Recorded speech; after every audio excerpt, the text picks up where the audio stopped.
Hey guys, welcome to Bar Z. My name's Stan, and today we're going to show and talk about the perma press and what I've done to modify it.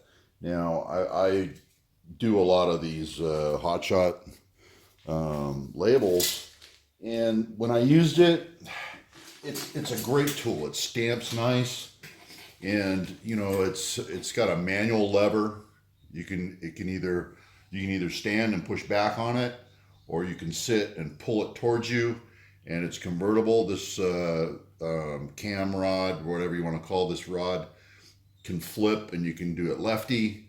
And I'm a righty, so I was pulling with my right and trying to dial with my left, and it was a little cumbersome. I tried it both ways. I found it's better if I sit. That way I can look down at the wheel and see what I'm doing rather than stand and just hope it's stamping properly. And when you start out with something like this, you first thing you do is you figure out your goals. What is the goal of what I want to do?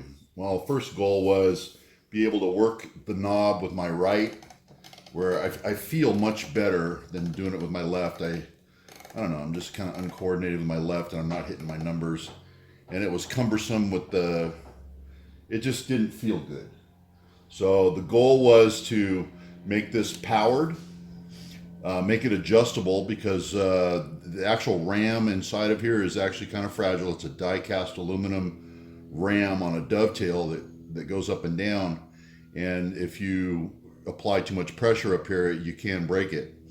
So I want to be able to adjust my air pressure to the cylinder so I can adjust the pressure I'm putting on it. And I used a very small air cylinder, so there's not a lot of power there. I want repeatable numbers. I want to be able to use my right to turn the dial.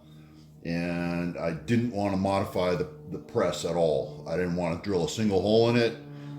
Right now I've just got it bolted down to a piece of plywood. You can see I've got some extra holes over there where I was playing with my angles and figuring things out. This is a 1/2 inch rod, threaded, and I've cut away exactly half of the diameter to make a flat. And I'm using a Heim joint or a spherical rod end there on the air cylinder, so it takes away any alignment issues. And I'm going to show you the foot. I've got a foot pedal set up on it, so I can use my foot to do the actual stamping. I want to run through the alphabet right now, just for the heck of it. I'm going to show you my foot pedal set up here in a little bit. Okay, I'm just going to run through the alphabet real quick, and using my foot pedal, which I'm going to show you here in a while. And you'll hear a clunk every time, but that's actually the air cylinder bottoming out and topping out. This is an air cylinder without soft stops in it, so this is a hard cylinder. But the clunking you hear is the actual air cylinder. It's not bottoming or topping out the ram in the permapress. So a better choice would be a cylinder with they have them with end stops, top and bottom, so that it's got a soft hit.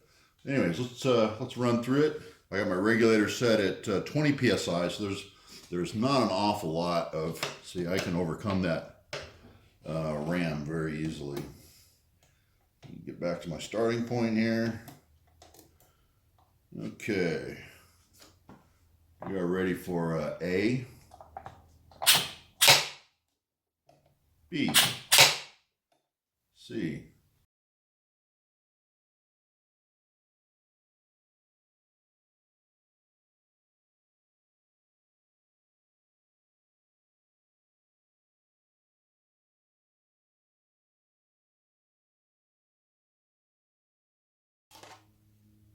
that looks pretty good.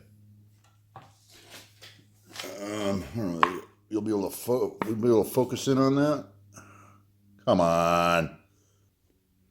Okay, there's the lettering I just did.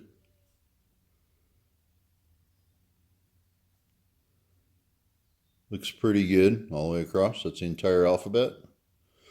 So nicely spaced, nice even stamping.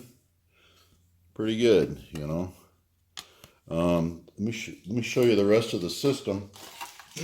And this is just right here. This is mounted on a piece of plywood.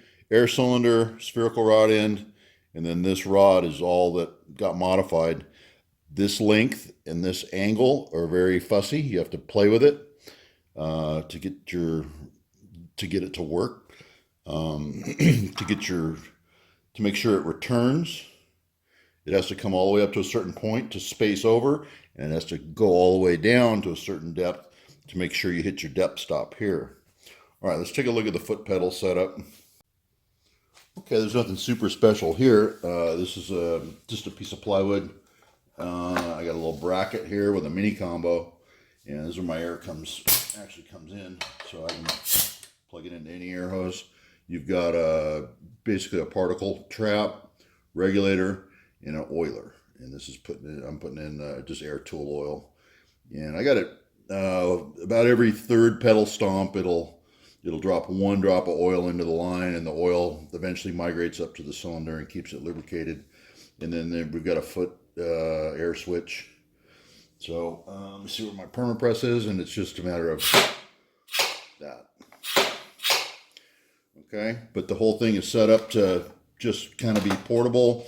These things you can unplug here, and then you've got quick connects on your poly tubing. So it's as simple as that. Just plugging it in, and then this can be easily stored somewhere. Okay, and this has more than one use. You know, it's quite handy to have a little air foot switch around. I'll show you what else it's good for. You know, there's other things that it's good for. Let's go take a look at a collet closer that I use with this thing. Okay, well this is an Eagle Rock collet closer, pneumatic collet closer, and as you can see, I've got it on the foot switch now. And when you step on it, collet opens. When you release, collet closes.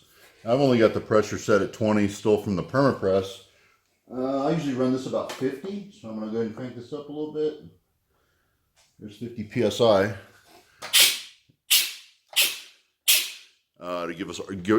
to give our collet a little bit better closure. Now this thing's I got it mounted on an angle plate, and it's got a spring-loaded stop. This right here is a hard hinge self-ejecting collet stop. So when you push down, it'll hit a hard stop.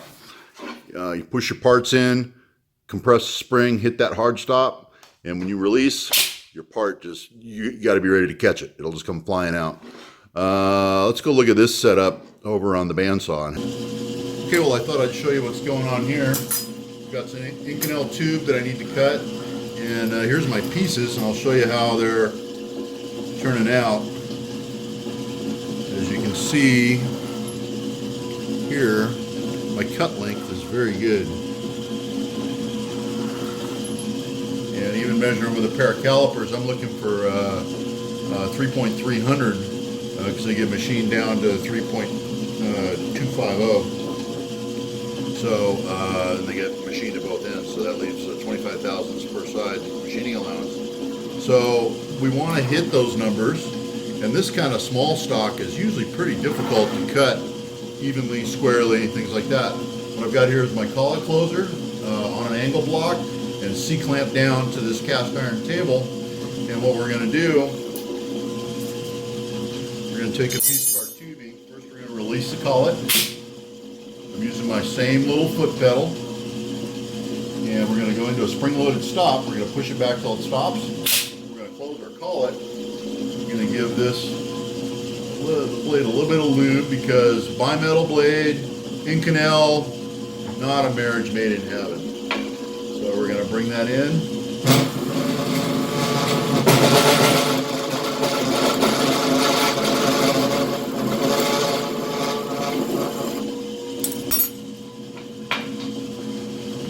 Sounds like I'm already missing teeth. Now here's the beauty of this collet stop. I'm going to put my hand way over here and release that collet. There it comes. And it just kind of throws it at you. But there's your cut links. And you're going to repeat really well. You know, if you can hold 5 or 10 thousandths on a bandsaw, you're doing pretty darn good. Let me zoom you in. Take a look at that again. Put you up here, and maybe zoom you a little bit. And we're going to remove our little stop block back here and bring that in to let it.